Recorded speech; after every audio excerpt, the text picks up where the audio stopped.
इस सब्जेक्ट से जुड़ी हुई ही एक चीज मैं आपको बता दूं कि जब भी किसी से पूछा जाता है कि what do you value in human life और योर लाइफ द मोस्ट, कोई कहता है प्यार, कोई कहता है रिस्पेक्ट, ट्रस्ट, पैसा, ऐसे पावर, कोई बोलते रहते हैं। मतलब हजारों चीजें दिमाग में आती हैं जब ऐसा पूछा जाता है, तो वो बोल देती हैं।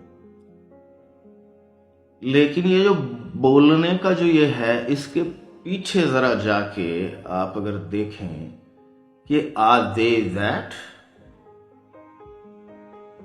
कि जिस वैल्यू को वो कहते हैं कि हमारे लाइफ में सबसे ज्यादा वैल्यू रखती है, I value this value the most, तो क्या वो ऐसा करते हैं अपनी जिंदगी में जिससे कि ये दिखाई दे कि दे डू इट। जैसे कि मैं कहता हूं या कोई भी कहे कि I value freedom the most, तो वो क्या कर रहे हैं अपनी जिंदगी में रोज, या आपके देखे जिससे पता लगे कि दे वैल्यू फ्रीडम, स्वातंत्र्य, स्वाधीनता, आजादी। हम क्या चाहते, आजादी। क्या एक्चुअली आप चाहते हैं आजादी? तो आप क्या कर रहे हैं उसके लिए? Do you meditate? कि आप अपने थॉट्स से ज्यादा करीब और अपने थॉट्स से ज्यादा मतलब बंदिश आप पे किसने लगा रखी है? सबसे ज्यादा तो उन्होंने लगा रखी है।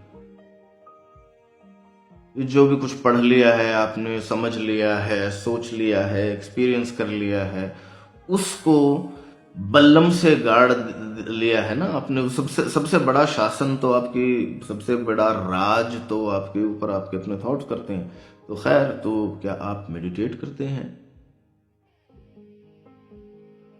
या प्रैक्टिकल लाइफ में क्या आपने पैसे का कोई ऐसा स्ट्रक्चर बनाया है कि आप, if someone throws you off the grid, इस मार्केट से बाहर उठा के फेंक दे आपको, will you still be able to survive?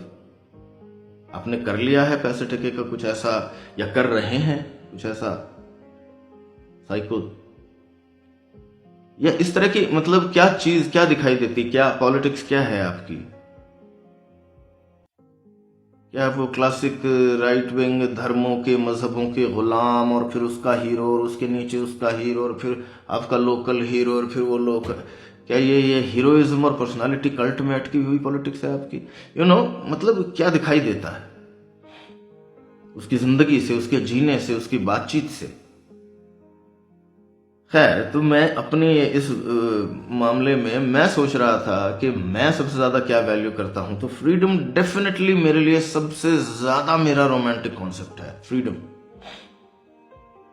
लेकिन अगर कोई ये कहे कि नहीं साहब, आपको तो एक ही चुनना है, तो I will choose the truth in a heart beat, the drop of a hat.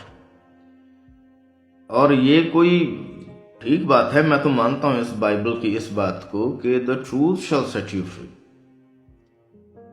अगर आपका मोमेंट, ये मोमेंट, अगला मोमेंट, अगला मोमेंट, अगला मोमेंट, उस मोमेंट के सच में के साथ आप अट्यून्ड है, जिंदगी चल रही है उस मोमेंट टू मोमेंट ट्रूथ में,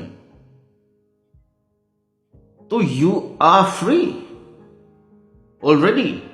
you don't have to chase after it. Otherwise अगर चेज करना हो तो absolute freedom is an ideal state, नहीं, यूटोपिया। लेकिन अगर आप मोमेंट टू मोमेंट सच के साथ अट्यून्ड चल रहे हैं, then you are not even seeking freedom, you are already that. और इंडिविजुअल फ्रीडम को जितना जल्दी आप समझ जाएंगे इसको कम्युनिटीज के फ्रीडम से, जैसे कि मैं एक फेमिनिस्ट हूं, तो मैं ये कहूं कि औरतों की आजादी जरूरी है, यह है वो ठीक है, ऑन क्या बोलते हैं उसको, हेलीकॉप्टर व्यू और हॉक्स आई व्यू, तो ये ठीक बात हो रही है कि हाँ है वो इंपॉर्टेंट। लेकिन फिर नीचे आने के बाद, मतलब individual freedom be that a woman, be that a man, be that a kid, be that a kitten. Individual freedom, इसको, ये कॉन्सेप्ट, इसके बारे में बात नहीं की जाती है, इसके बारे में ज्यादा से ज्यादा बात होनी चाहिए। और इंडिविजुअल फ्रीडम के तो मतलब फाउंडेशन ही है सच ऑनेस्टी के बिना freedom, individual freedom is impossible. I don't know who needed to hear this, but I had to say it. Thank you.